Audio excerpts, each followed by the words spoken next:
Radio on the AmericasBroadcastNetwork.com. Thank you for listening. This is Ron Camacho, host of the Business Hour, on Fridays from 10 to 11 a.m. Join me as I talk with passionate professionals on a program today our topic is the And welcome, ladies and gentlemen. You are tuned into On Point with Victor. I am Victor Armendariz, and that is Armendariz. If you want to look me up, and as always, you can find me at Instagram on Radio Victor. You can find me on Twitter, Radio Victor. Facebook, you can find me, or go to the America's Web Radio page. Watch us live on Facebook. Go to YouTube, America's Web page. Live, or the live page, I should say, is there. So tune in. It's a lot of fun. I say this because I've gotten some feedback from people who watch. Man, Victor, you don't look like what you sound like. I get a lot of that every now and then, and so I just try to act taller when I'm on radio, and that way when people see me, and those of you who know me, you know what I mean. We've got a really special treat today. I'm going to get right into this real soon, but first, you guys you're used to On Point with Victor. I do the topic rundown, and I'm going to do an abbreviated version real quick because we've got a really neat show for you today. It's really going to be about a topic that shouldn't be right or left. It's a topic that we as Americans need to look at with common sense, with logic, and not through the lens of an R or a D or an L or any of the other letters that are out there for political ideology. But first, I just got to comment on, the follies. Instead of a topic rundown, I'm just going to do the follies of the Democrat over the past few days. And the latest thing was Nadler, in his infinite wisdom, dragged John Dean. Now, folks, if you don't know who John Dean is, and most of you young listeners out there, I guarantee you don't know who John Dean is, and there's probably plenty of people that are well into their 30s and 40s that don't know who John Dean, or don't remember maybe who John Dean is, but look him up, folks. But the Democrats drugged this guy into the House to testify on the Mueller report, not as a factual witness, but just somebody to come sit there and bash Trump. And this guy, and I'm not going to tell you much about John Dean because I want you to look him up, but just let me tell you this.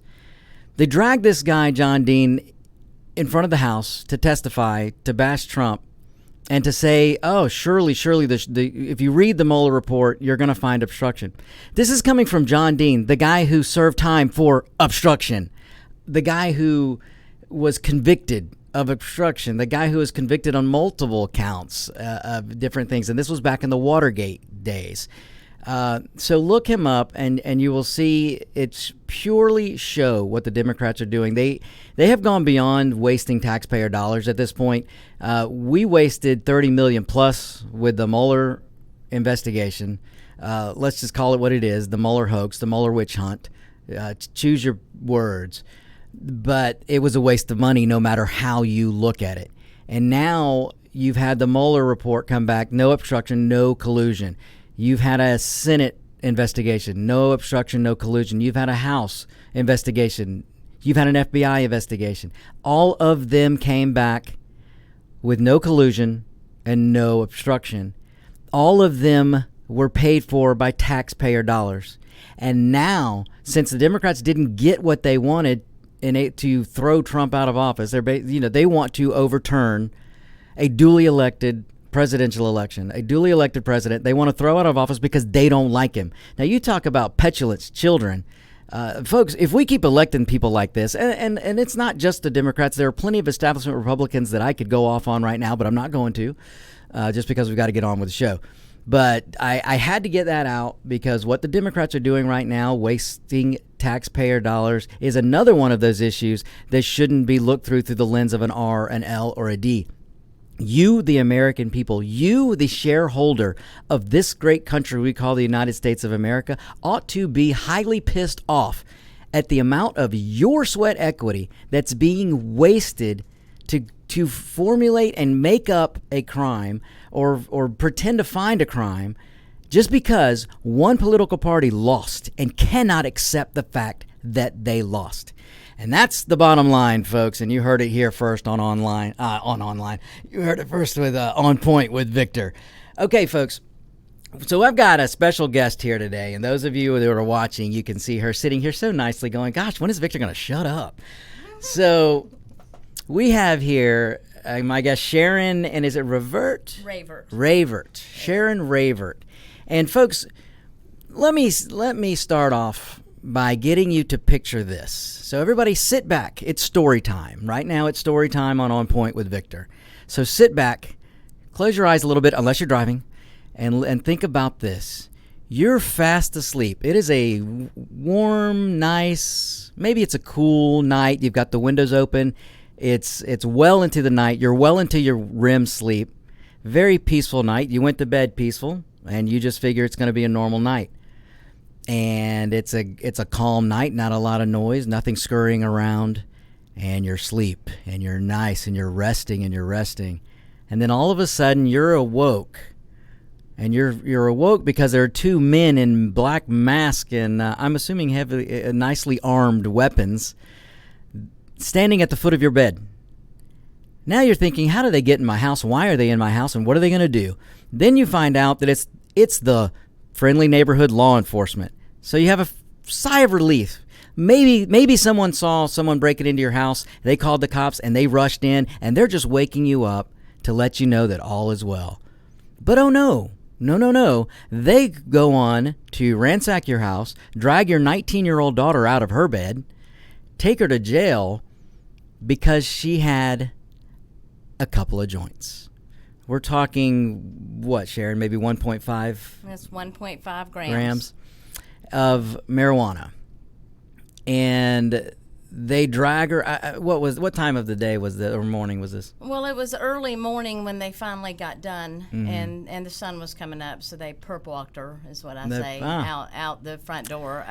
Fortunately, we live in a rural community, and there weren't that many people outside. So I wonder if they tipped off CNN like the Mueller gang did. We're not that important.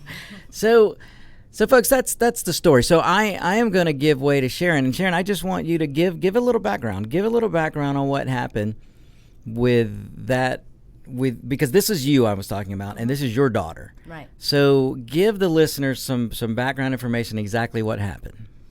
Okay, so it was a Wednesday. My daughter, the 19-year-old, was in college already. I had a 15-year-old that was in high school. I own my own business, and so it was time to go pick up my youngest daughter from cheerleading practice and take her to youth group at the church. And so I went and did that, and I came back, and Brittany had some friends that she had met in town after school, and she hadn't seen them in quite a while, but I think they went to high school with her, and she hadn't seen them since she was in college and had left high school. So she called me and said, can I have a few friends over? And of course, yes, absolutely. And they came over, I met them, and they proceeded to go down into the basement, which is where Brittany's room was, and we had a pool table, and they hung out and played pool for a couple hours. It was time for me to leave to go pick up my youngest daughter back at youth group, so I left and went and did that, and I came home, and they were all gone.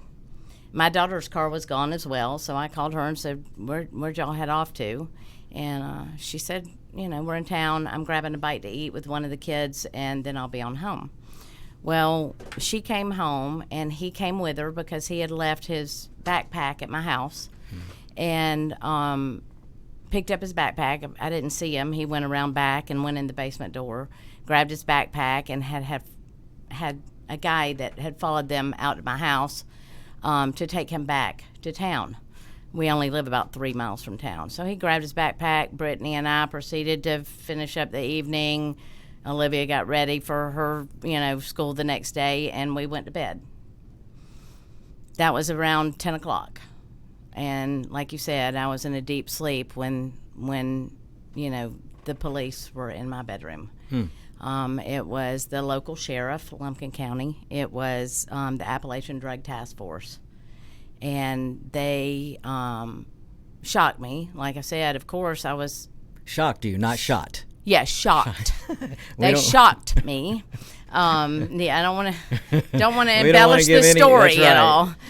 We- No, yeah. but it shocked me. Of course, having anybody in my bedroom in the middle of the night That wasn't invited. that wasn't invited. Correct. My husband was already there.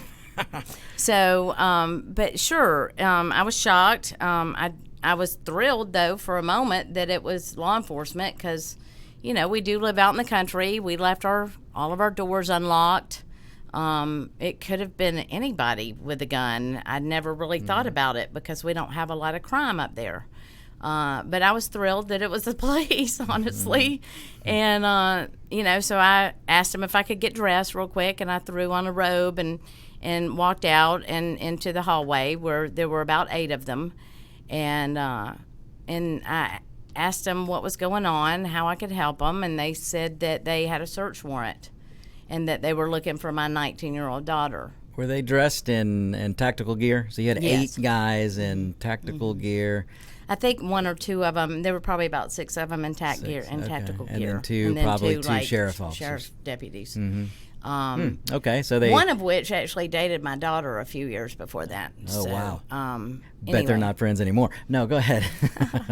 So So- they brandished a warrant Right. and said they're looking for your 19-year-old daughter. Right. And that must have made you feel like, What for? Mm-hmm. That was my immediate thought, and not my immediate thought. That was my immediate question. What for? May I look at the search warrant? Those were the Mm-hmm. first words out of my mouth. I mean, I'm an American. I know that I have a right to look at the search warrant, you know, and Mm-hmm. absolutely, those type of the things. Fifth Amendment protects So, you. right, exactly. So, Fourth Amendment. Fourth Amendment. Fourth yeah. Amendment. Sorry. There you go. Boy, there are listeners out there right now just Yeah, they're just laughing beating at us me. But the Fourth Amendment. But yes, go Right. ahead. So I looked at it, and it said they were looking for drugs, everything that is on the Controlled Substance Act.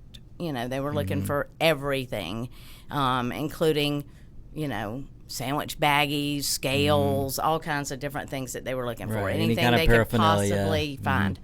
And so I told them where Brittany lived, that she was downstairs, and I asked them if I could go down with them to turn the lights on for them, because the lights were kind of, it's an older house, we're kind of in different spaces to, you know, there was 3 lights that they needed to turn on to even get to her room, and then her light. They wouldn't let me go downstairs, so they went down the stairs and went in dark to find my daughter with flashlights and guns pulled. They use it as a training exercise. Yeah, it kind of was. And so they pulled her out of bed, and it had to have been somewhere close to a few minutes till 5, because her alarm went off at 5 o'clock while they were in the room with her in the morning. And so she, Did they at least allow her to get dressed?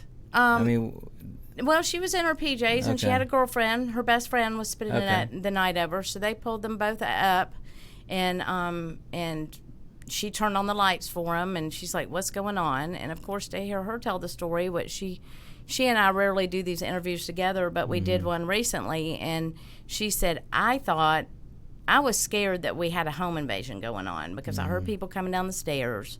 Nobody announced that it was the police until they got into my room. I saw flashlights under the door. I thought, has a home invasion happened upstairs? Have they killed my family members? Have they got my sister?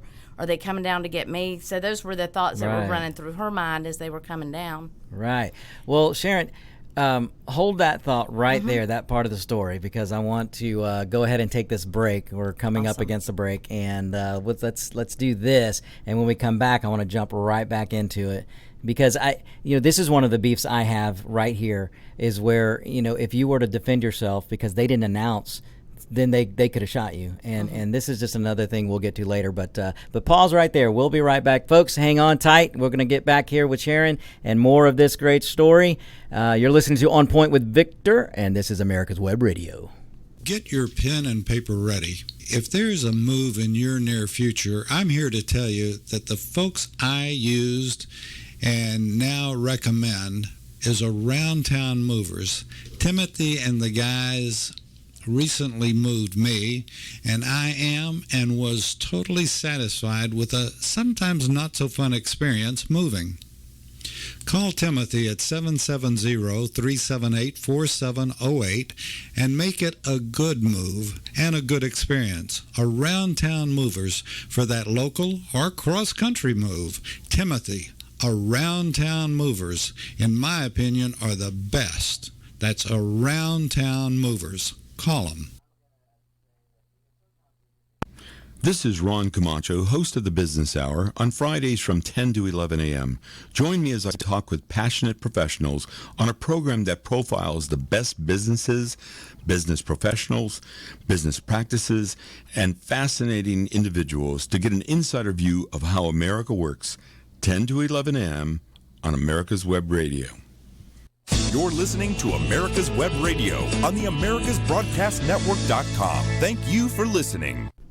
And welcome back, ladies and gentlemen. This is On Point with Victor. I am Victor, and this is America's Web Radio. So we're going to get right back into this. So we are talking today with Sharon Ravert. Long A, because it's Southern. Ravert. In Spanish, it would be Ravert. Yeah, right? So we're talking about what happened to her, and this is a true story, folks. What she is going through right now and telling you guys happened to her and her daughter. So, Sharon, let's pick up right back up where we left. Okay, so the police, once Brittany saw that they were police and they announced and the lights were turned on, she felt immediate relief, as I did, because when they went down there, she didn't know that they were looking for her. She was just thankful that her family wasn't dead upstairs and these were bad people. Told it the same way as I do as far as that's concerned. So they searched in that area for a while, and then they came up and sat her down with us, her stepfather, myself, my daughter, and her friend were all up in the living room sitting down while they went through the rest of the house. I was, I guess, lucky because I was pretty good friends with a lot of the law enforcement in Lumpkin County at the time, and they allowed me to go from room to room with them. And so I did. They were only supposed to be searching Brittany's area, but they went through my daughter's room, our room, my office. I mean, they went through the whole house. On what basis did they do this? They were looking for drugs because the young man that came back to get his book bag got busted with drugs in his book bag after he left my house. I knew there was going to be a connection there. Right. So that's the how and the why they got the search warrant. This young man who had come to my house that I had never met. I'm not one, as conservative as I am, and as much as I do respect the Constitution to the utmost, so I don't search people and their book bags when they come visit my children. Exactly. So he came in, unbeknownst to me, he had drugs in his book bag, and that was enough. Kind of like nowadays, if you get caught with somebody in the car that has drugs, all of you are going to jail, not just the person that has drugs. It just so happened that he had drugs in his book bag, and he told the guy that he was caught with was the one that had come to my house to pick him, follow them back to get his book bag. And so when they took those two guys to jail, the one guy that didn't know who we were and just knows he went to a house said, well, I took him to pick up that book bag that had drugs in it at her house. Yeah. So it kind of makes sense after you get that whole story of why they may have come in. Well, where they should have sat down with the guy who owned the book bag and got to the bottom of who you were before, they didn't. What they did was they went on the basis of, okay, the driver of the car said we went, exactly. And they used that as a precursor to be able to get the warrant to go in and say, we're looking for a dealer. Yes, correct. Yeah. And that's pretty much when I started learning about those kind of things and how they can happen. Yes, of course, that makes sense. He picked up his book bag at my house. Of course, they should, consider the fact that maybe I'm the one that filled his book bag up for him, right? If you're thinking about the drug war and trying to catch the cartels and working your way up the chain. But they gave us a matter of a few hours. They have a search warrant, and then they bust into the doors. And they didn't knock, although they said they rang the doorbell. My dogs didn't make a peep until they hit my door. And so the bottom line is this just changed my entire perspective on the way things are going. And my immediate thought, and I did say to some of the deputies, what country am I living in? Where are we living? Right. Are you looking for Anne Frank? You know what I mean? Right. And so it just shocked our system. And needless to say, they took my daughter out in handcuffs, because I'm thinking the whole time with a couple of the deputies, including the one that she used to date, I'm thinking they're not going to take her to jail over a joint and a half. This could not possibly happen. It wasn't even hers. That wasn't even hers. Right. So her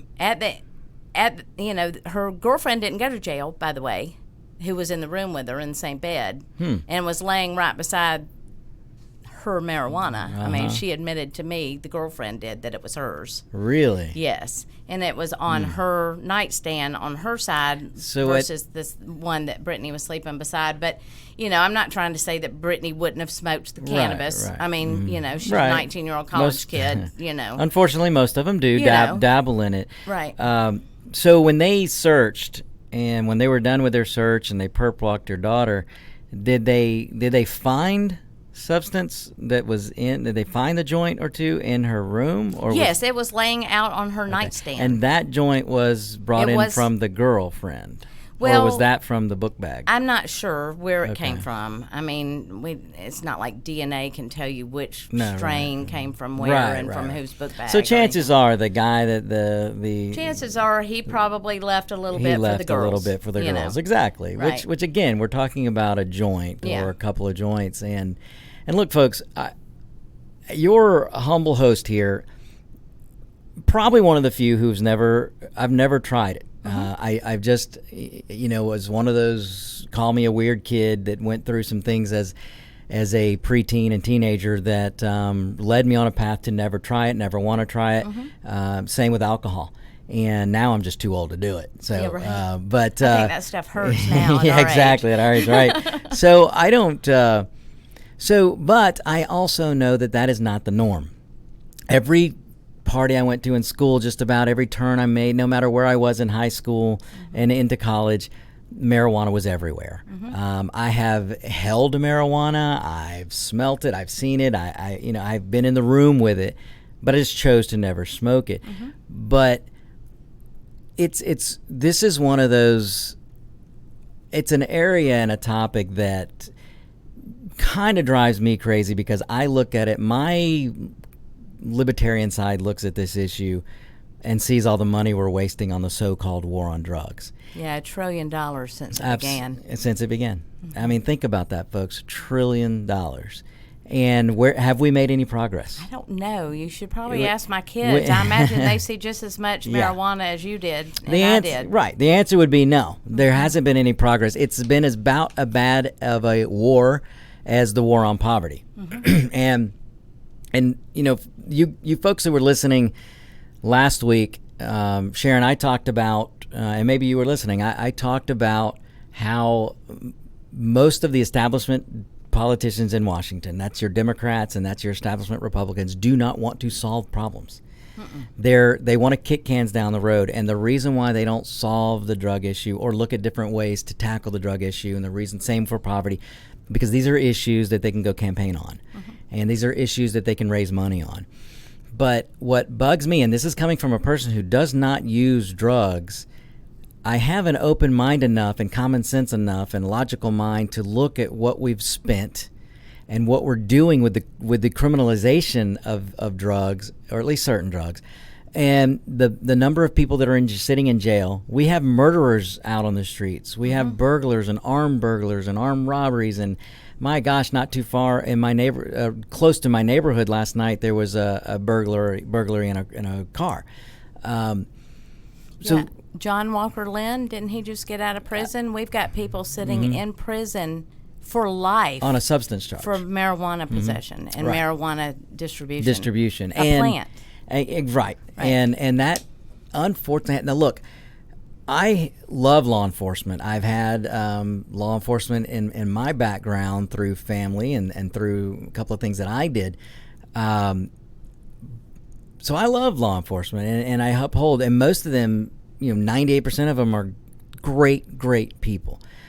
But that doesn't mean that they've gone a little haywire with this war or so-called war on drugs. And Sharon, your story is a prime example of stories that I've been hearing that really, really calls me to take a different look at the war on drugs. In the 90s, late 90s or so, I was all gung-ho on the DEA and their mission, and the mission of the so-called war on drugs.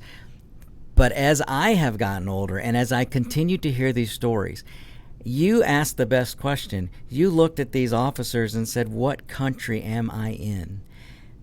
When we're the light on the hill, we are the shining beacon, we're the shining city, we are freedom, we are liberty.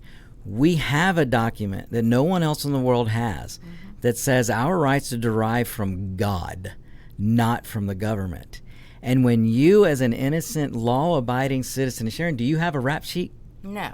All right. Does your daughter have a rap sheet? Now she does. Well, now she does. I should say before this incident. No. So what I'm getting at, folks, is you can be a lifelong exemplar citizen in this great country, and then suddenly, in the snap of fingers, have a warrant issued because of, let's face it, so-called probable cause, because of a 1 gram or a 1.5 grams of marijuana. When this and this is a small. Now, Sharon, tell us again heard the rest of the story. Well, okay, so we're gonna get to the rest, but I gotta ask you real quick. You said this was Lumpkin County? Yes. So Dahlonega, Georgia. So Dahlonega. So this Georgia. is a small town where Small a lot of people town. know each other. Yeah, most conservative district in Georgia. So they could have walked up, knocked on your door at a reasonable hour and said, can I come in? We've We've got talk. a search warrant, or anything. We yes, have a search warrant. absolutely. We understand that you guys haven't been problem citizens, but we have to address this because these are the rules of the law enforcement. How much better and how much... We probably wouldn't be here today. Probably not. Because, 15 years ago when this happened, you would have never convinced me like you. I was completely supportive of prohibition. Keep drugs away. Say no to drugs. I was a Reagan supporter. Just say no. Just say no. Just say no. Dare, dare, dare, dare. But I think that if they had to come knock on the door at 8 o'clock that morning, it would have been a different story. I would have probably still been upset. I probably, would have told, all 600 of my clients about it. But I would not have probably been talking to you 15 years later still about it. And the communityship, I guess, or communityship, I'm making that word up. But the good faith that it would have put between law enforcement and the people had they done this a proper way. So we're going to go to our next break. So stay right there. Sharon's going to get into the rest of as my favorite guy, Paul Harvey, used to say, the rest of the story. So stay there, folks. We'll be right back. Okay, Victor. As you know, we're coming out today with a new program and wanted to introduce it on your show. We put it out on Facebook, but we are very supportive of our police departments as well, but we're also very supportive of our military. And anyone in the military or that has been in the military, any veteran that is starting a business or has started a business within the past year, we'll give them, if they'll call in or email GM, General Manager at America's Web Radio, we're going to give them 2 weeks of free advertising for their business. Be it the new business or about to start a business, whatever it is, just email GM at America's Web Radio, and we'll work out the details. And congratulations and thanks for your service. We'll be back right after this. Perhaps you are struggling to cope with the disease of addiction. If not, you probably know a family member or friend that needs help in battling the cravings and the personal and professional damage done by the effects of drugs or alcohol. Get a pen and paper and be ready to write down the following. These are the issues that the trained staff at the Atlanta Healing Center address and treat every day. Their doctors and counselors with over 40 years of practice in the field of addiction can treat the suffering individual in a thoughtful, compassionate, and experienced manner and guide him or her along the path to recovery. So call 770-696-9862 and speak to a knowledgeable staff member about how you or your loved one can be helped to enjoy a better and healthier life. More information is also available on the website at www.atlantahealingcenter.com. This is Daryl Pullis inviting you to listen to America's Homegrown Veggie Show right here every Saturday morning at 10 Eastern Time. Great guests, great tips, and valuable information about growing your own vegetables, fruits, and herbs.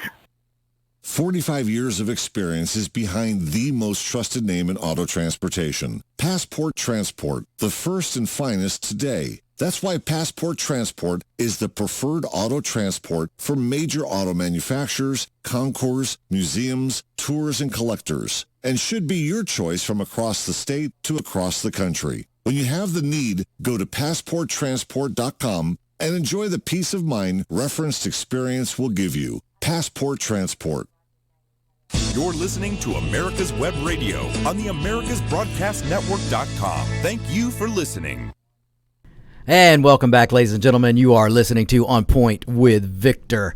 And I am Victor. This is America's Web Radio. And folks, as you heard, as we went out of that last segment and into the break, what we're doing for veterans and what we want to offer veterans, just really spread the word on that, folks. If you know somebody, you know, their fathers and brothers and sisters and mothers and that are veterans, and let them know, because there's such good opportunity out there right now. So there are new businesses being started every day. There are businesses that have been started since Trump came into office and tore down some of the previous barriers. And so let them know that America's Web Radio is offering veterans 2 weeks free advertising. Reach out to us, gm@americaswebradio.com, gm@americaswebradio.com. So, Victor, just like you were saying during the break, was that you just got a message from someone in Ohio. Mm-hmm. So it doesn't matter where you are. Just send us an email, I'm David Moxley. I own the station, so I'm putting it all on the line. And there are no strings attached. Mm-hmm. The only string that is attached, if you're a veteran and you want to participate, tell your buddies about it too. That's right. Well, let's get this thing going and have everybody listening to America's Web Radio for deals from new businesses. From new businesses and veteran-owned businesses. Look, folks, if you're watching us, if you ever watch my show live on YouTube or on Facebook, there's a reason we have this American flag back here. There's a reason we're called America's Web Radio. David, who you just heard from, is an Army veteran. So this stuff isn't just something that he dreams up. This comes from his heart, and so spread the word. It's we're always trying to think of things we can do and things we can do to help, and we are national, by the way. So I probably didn't mention that enough, or I don't mention that enough. You know, we have listeners in California that listen to On Point with Victor. We have listeners in Ohio. We have listeners Tennessee and Florida, all over. So. If you're out there and you're listening, spread the word. Doesn't matter what state you're in. So, okay, let's get back to Sharon. So, Sharon, I believe you have a little bit more of the story to tell. So, yes, you would think with 1.5 grams of marijuana, she would be facing a misdemeanor at most, if they even did anything. And as they took her out to jail, that's what we were expecting. But they found something innocuous. Like I said, they were looking for baggies. Well, we have baggies. I have kids in school. Who doesn't? And things like that. But they found a lamp, a warming lamp. Goodness. Now, let's remember that I own a pet spa. Okay? And so we have lots of dogs and babies. And they found that lamp. And so as my daughter walks out thinking she's going to be charged with a misdemeanor marijuana possession, a few hours later, when we made it to the police station with a lawyer, they had charged her with felony intent to distribute and manufacturing because of the light being in the house. The light, the warming lamp, the bulb, so whatever words you want to use for it. They found no seeds, no plants. Well, there were a couple of seeds, but they were in the cannabis. But they were in the cannabis. Right, but because what they 15 years find ago, they had seeds in cannabis, especially cheap stuff. What they didn't find was growing material. I mean, if you're going to grow, and they know very well, if you're going to grow. They know exactly. And I know some of you out there are going, how do you know this, Victor? Well, look, I know. Just because I don't smoke it doesn't mean I don't know a thing or two about it. You watch Cops, right? Exactly. I mean, so there's more to it than a lamp. This is just, it just gets me heated. But please continue. So, anyways, that doubled the amount that it was going to cost for the lawyer. That doubled or tripled her bond to get out. But as I now know, they do like overcharging and charging with anything humanly possible, so that they don't have to prove a case in front of a jury. They want plea deals. They want pleas. And 95 to 96% of all court cases and arrests are cleared through plea deals before they ever see a jury. Yeah. And it's a lot easier to look at a child and say, we're going to give you an arrest record and a criminal record for misdemeanor marijuana possession if you're actually facing 26 years for felonies as well. Okay, so they pretty much painted her into a corner and wanted her to take a plea deal, and it was quite obvious at the very beginning of this. Needless to say, 2 years into it, we had turned down, she had turned down because she was an adult, and with my, blessing, turned down drug court. Didn't want her sitting in drug court with a bunch of people that had drug abuse problems. She turned down every plea deal that they offered her, and she insisted on a jury trial. Good for her. And so we went in with our lawyer, who we were fairly confident in, and started to get ready to pick a jury. And then the state stepped in. They didn't want to have to prove this case. They didn't want to do it. Yeah, because they couldn't. And so, I had found it interesting that in a small town, I like I said, I had 600 clients.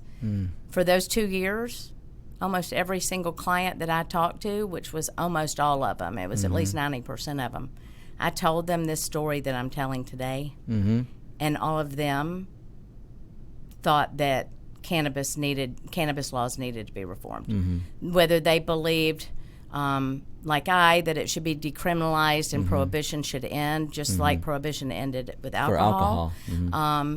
Or if they believe that it should be taxed and regulated and, and, quote, legalized, whatever it was, all of them, except for 2 that I talked to, had felt that way. And again, I'm in the reddest part of Georgia, and I'm thinking, wow, Republicans understand this issue or should and it seemed to be that all of my clients, at least, that were dog owners and cat owners and farm owners, because we also take care of people's farms, they agreed with me. And so that also helped us to go through the process of saying we want a jury trial, because 2 years later, if 600 people have been talking about it in my little bitty town, good luck finding a jury that's going to convict my daughter of 1.5 grams of marijuana. Exactly, and I'm so glad that you guys demanded the jury trial and stuck through that, because I can't imagine what it was for your daughter. But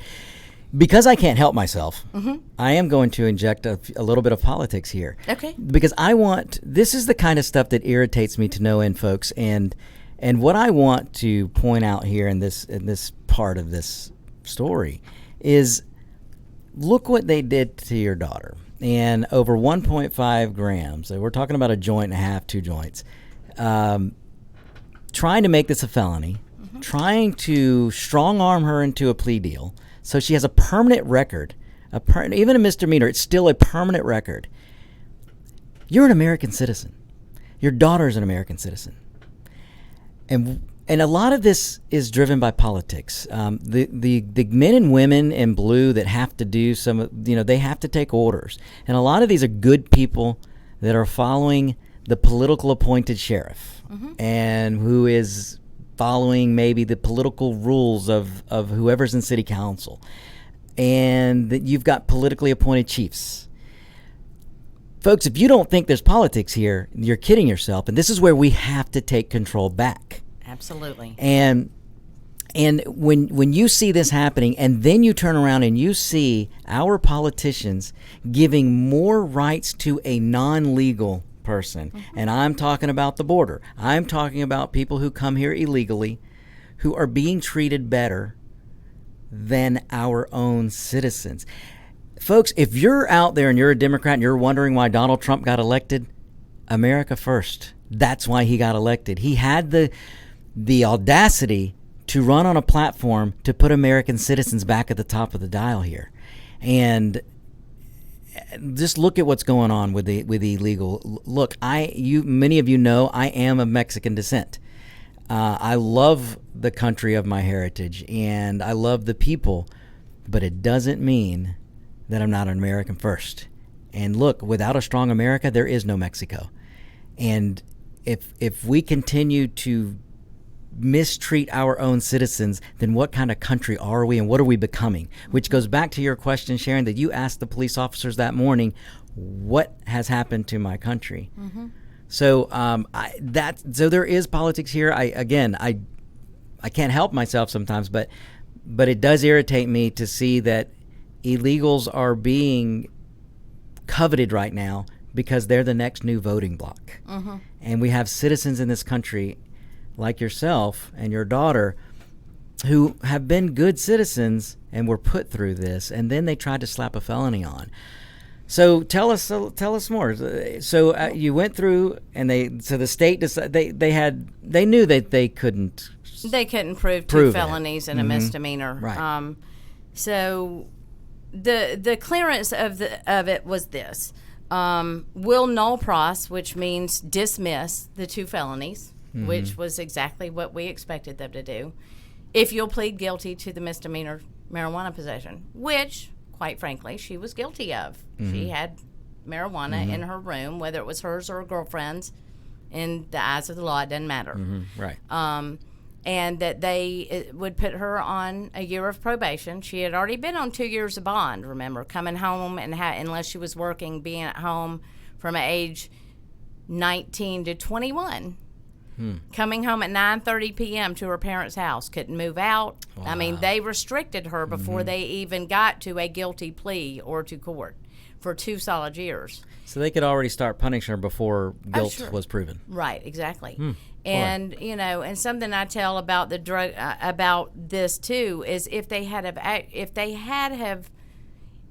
wanted to, they could have filed civil asset forfeiture and tried to take her home.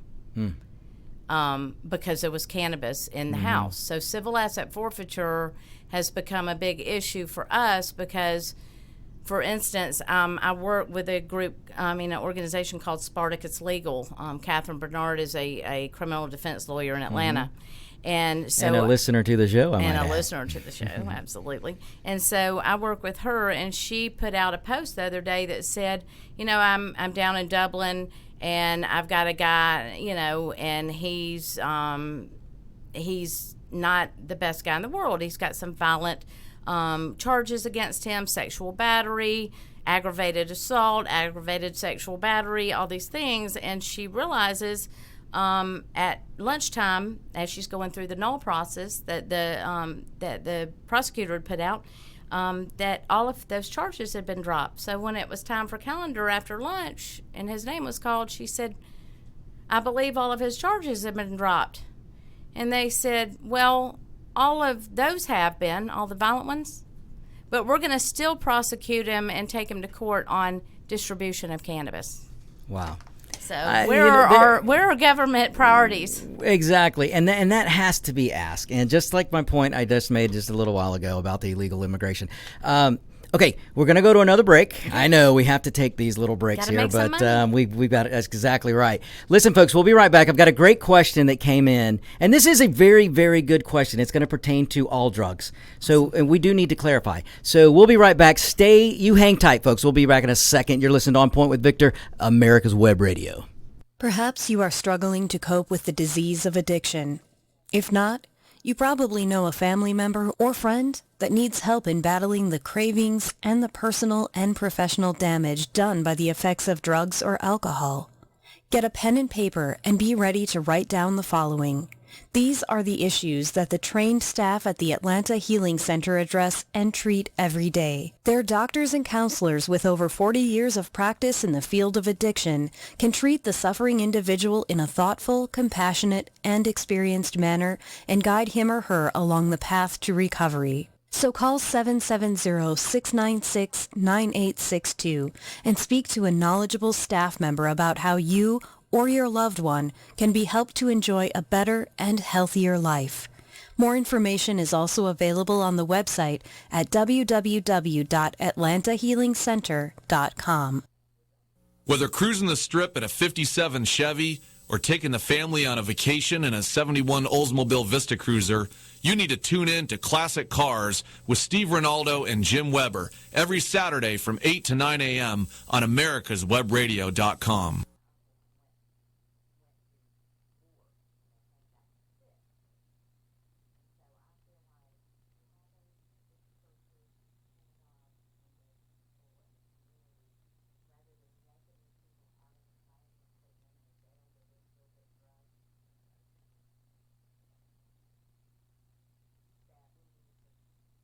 The disease of addiction is a life-altering challenge, not just for the person suffering its effects, but also for the family and friends who support and love the one caught in its grasp.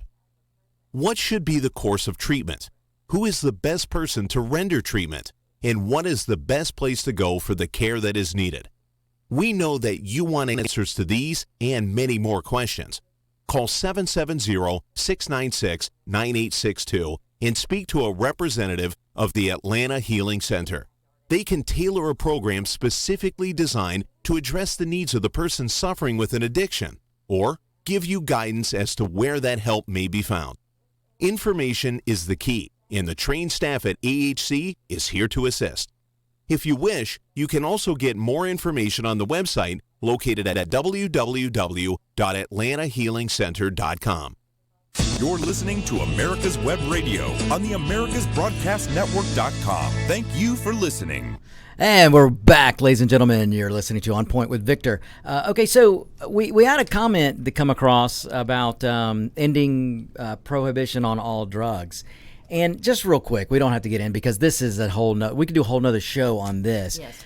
Because the whole war on drugs has to be looked at, and I do think it needs to start with some type of decriminalization. We cannot continue to put people in jail for simple drug charges and think they're going to get better. How are they going to? The idea of jail is you get somebody in, they pay their time, they do their time, they pay the consequences for their actions, and then hopefully they are, let's say, reborn, and then they can come back into society.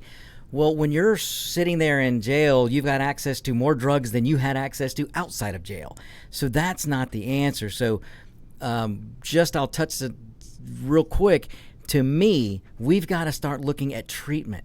We've spent $1 trillion on the war on drugs. How about we spend a few billion on the treatment side? What if we can attack the problem from the aspect of a treatment, and let's really get people help? We have a show here at America's Web Radio, an addiction show. Mm-hmm.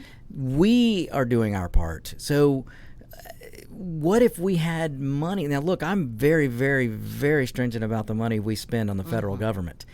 But you know what? Diverting money away from the so-called war on drugs and putting it into a treatment process, putting it into actually really helping people would really, really be the road to start solving the problem, which, again, I don't think politicians want to do. But this is something that we have to look at. We've got to look at changing. Now, will this go to all drugs? Who knows? But I bet if we start with the simple, which is marijuana, and we start a treatment-based war instead of a drug-based so-called war. The only thing that I would say about that is you have to be careful with forced treatment, Right. forcing some money Right. into it through the court system. And I will also say this, quite a few of the people that I know that run these things that are diverted people into their system of rehab from the court system will say, we really don't need to be messing around with people with cannabis because it's real easy to quit cannabis. You just quit. Yeah, right. You know, right. and I don't want to really see a bunch of cannabis consumers go through the system and say, okay, instead of arresting you, we're going to throw you into a rehab center and take up a bed for somebody that really needs it. No, that's my main that concern is a about great that. point. And what I should clarify, especially when it comes to marijuana, I don't want any kind of forced. I don't want to take anyone's rights away for doing something that is. Come on, it's basically like drinking beer. Yeah. So yes, I'm 100% with you there. But what I mean by diverting money is there are churches, there are so many religious groups, and not just religious groups. There are other very good charities and groups out there that want to help people voluntarily. These are people that they just have to have the money to open more doors and open more hearts. And then people will come. Eventually, you're going to have a lot of people that will go to them on their own. And that we're works. not going to, and it does work. And why not take that money that we're diverting to the private prison system, right? And say, stop arresting everybody, because you need to keep these jails full. I know Georgia's signed something with the private prison industry here, saying that they have to keep a certain number of beds full, right? And if those beds aren't full, then the taxpayer's going to pay even more. So, we've got to really look at it. It is a deep, complex problem. I've been studying this for 15 years, and I still have questions about how exactly it should work. It is a complex problem. But it's one of those problems that can be solved. Absolutely. With logic. With logic. Thank you. Boy, you do listen to the show. I do. But that's so true, so true. And we've got to get to that point. We are the greatest country on this planet. There's nothing like American exceptionalism. There's nothing like American ingenuity. And if somebody can solve this problem, it's us. It's this country. We just, and we're the freest country, and right? We're the freest, but we are the most highly incarcerated of all the countries. We have more people incarcerated than any other country in the nation. Georgia, number 4 in the country, and much of that is the criminalization of these drugs, and. But and like I said, if ever there was a way to do it, we can do it. America didn't used to be afraid of big ideas.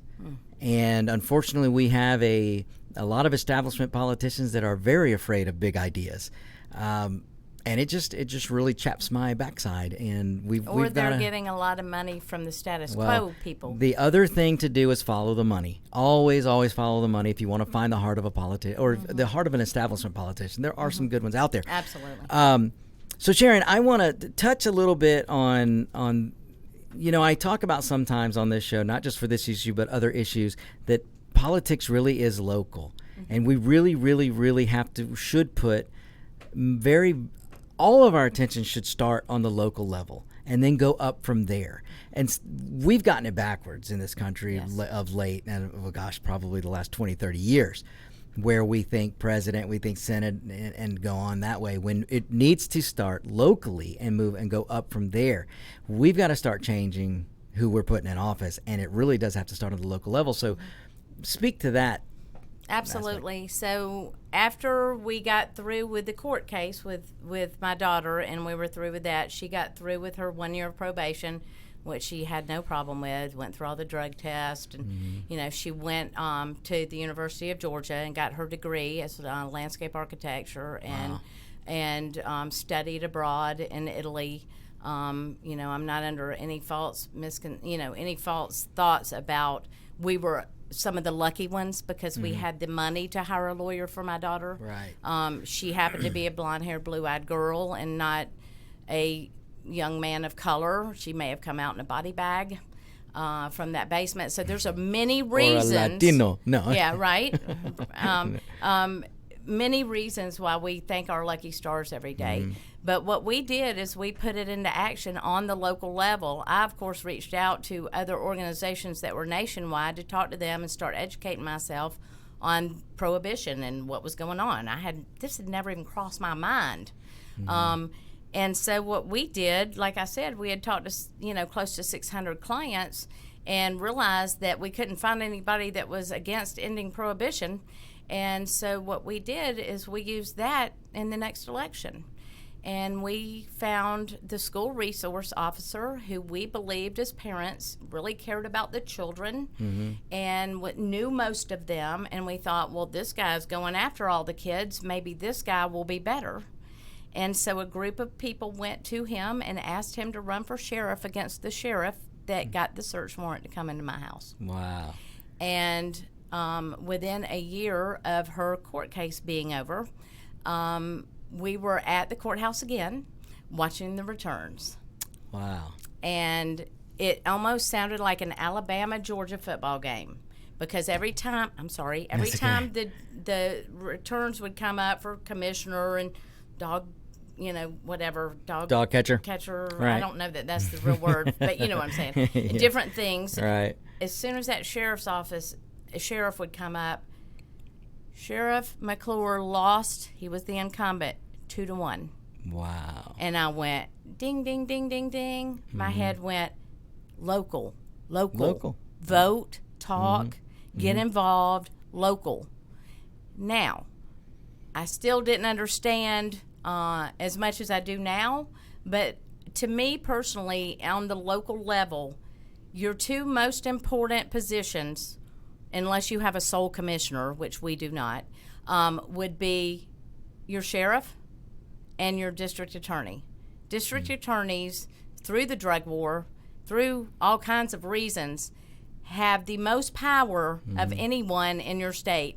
At the local level, they get to decide who they will and will not prosecute and for what charges and what not. And they are the most important ones. You need to be talking to these people, and if you've got a DA that just loves going after kids and cannabis, maybe you need to be looking for another lawyer that you have in your community to run against them and get out there and help them get elected. Without a doubt. You know, what a lot of people do not realize that the most powerful elected office in a state is the sheriff. And then with the sheriff, you've got the DAs, and you're 100% right. There's nothing more scaring to a politician or an elected official as when the American people stand up. And it starts by community, and you proved it. So you got together with your Lumpkin County or up there in Dahlonega, and you spread the word. You told people the story. You guys weren't afraid to tell people what happened. No, we weren't going to accept the stigma. Right. Exactly. And thank God you did it. And you got that sheriff. I mean, he lost an election. That's the way it happens, folks. Look, I want to make another point here.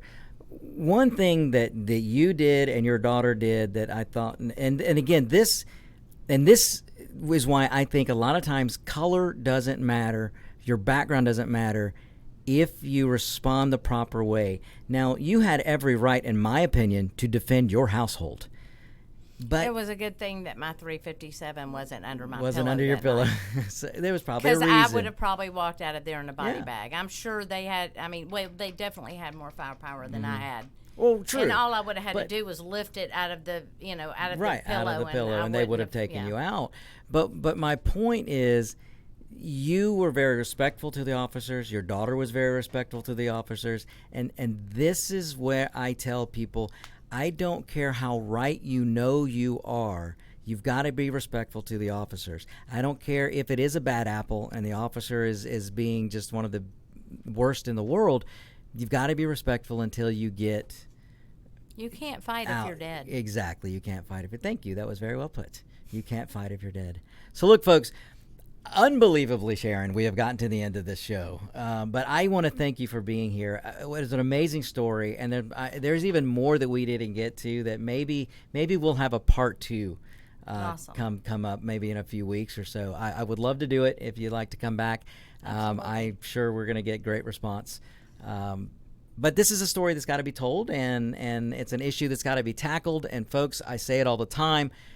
We've got to stand up as citizens. The ballot box is the most powerful weapon you have in your toolbox, and we've got to use it. And you've got to use it with logic and with common sense. All right, folks, tune in again next week. We'll be back. Thank you for listening. This is On Point with Victor on America's Web Radio. You're listening to America's Web Radio on the AmericasBroadcastNetwork.com. Thank you for listening.